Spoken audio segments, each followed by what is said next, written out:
Dünyada çox az brend var ki, onun adı həm uğuru, həm keyfiyyəti, həm də toxunulmazlığı eyni anda təmsil etsin.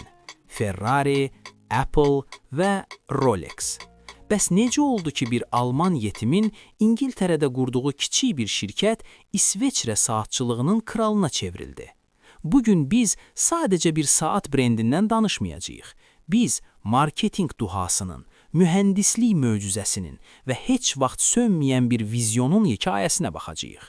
Kəmərlərinizi bağlayın, Rolex'in gizli dünyasına daxil oluruq. 19-cu əsrin sonu. Saat dünyası cik saatlarının əsarətində idi. Qol saatları isə yalnız qadınlar üçün zərif bir aksesuar sayılırdı. Kişilər üçün qoluna saat bağlamaq qadın xasiyyətli olmaq demək idi. Amma 24 yaşlı Hans Wilsdorf bu stereotipi qırmağa qərarlı idi. O başa düşürdü ki, müharibələr və sürətli həyat ritmi gələcəkdə insanların saatı cibindən çıxarmağa vaxtının olmayacağını diktə edəcək.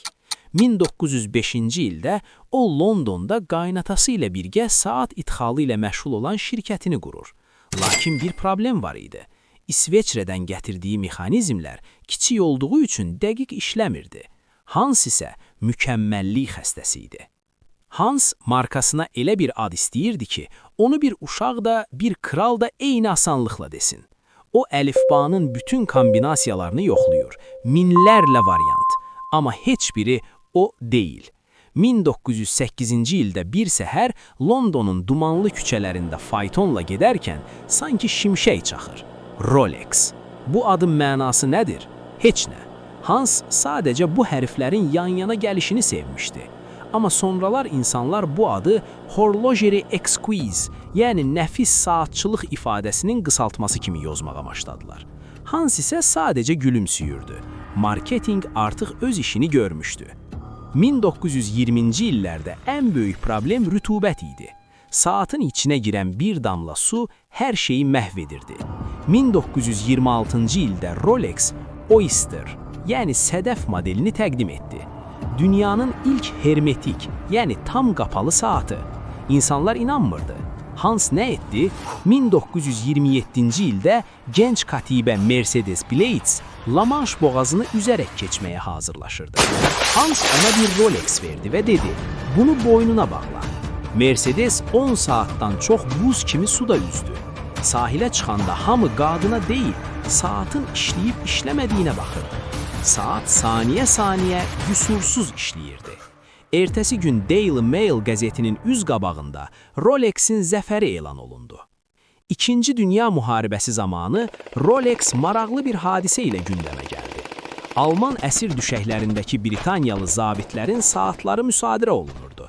Hans Wilsdorf bunu eşidəndə ağılsığmaz bir elan verdi. Əgər bir Britaniyalı zabit saatını itiribsə, bizə yazsın. Biz ona yeni Rolex göndərəcəyik. Pulunu isə müharibə bitəndə ödəyər. Bu sadəcə xeyriyyəçilik deyildi. Bu, biz qalib gələcəyik mesajı idi. Zabitlər evlərinə qaydanda artıq Rolex'in sadiq müştəriləri idi. Hətta məşhur böyük qaçış hadisəsində məhz Rolex saatları koordinasiya üçün istifadə olunmuşdu. Bugün bir Rolex mağazasına girsəniz, çox güman ki, piştaxtalar broş görəcəksiniz. Niyə?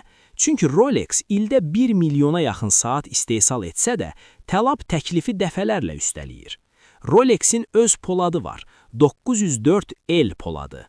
Bu poladı emal etmək o qədər çətindir ki, Rolex bütün zavodunu yenidən qurmalı olub.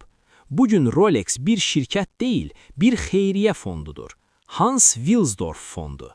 Bəli, Rolex'in sahibi heç bir şəxs deyil. Gəlirlərin böyük hissəsi təhsilə və elmə xərclənən bir fonddur. Bu da o deməkdir ki, onlar səhmdarların təzyiqi ilə yox, yalnız öz keyfiyyət standartları ilə işləyirlər. Rolex'i digərlərindən ayıran şey budur. O moda tabe olmur, modanı yaradır. Submariner, Daytona, Datejust. Bu modellər 10 illiklərdir dizaynını demək olar ki, dəyişməyib. Çünki mükəmməlliyi dəyişməyə ehtiyac yoxdur. Hans Wilsdorf 1960-cı ildə vəfat edəndə geridə sadəcə bir saat markası deyil, zamanın özünə meydan yoxlayan bir imperiya qoydu. Sizin üçün Rolex nədir? Sadəcə bir status simvolu, yoxsa mühəndislik əsəri? Şərhlərdə bildirin.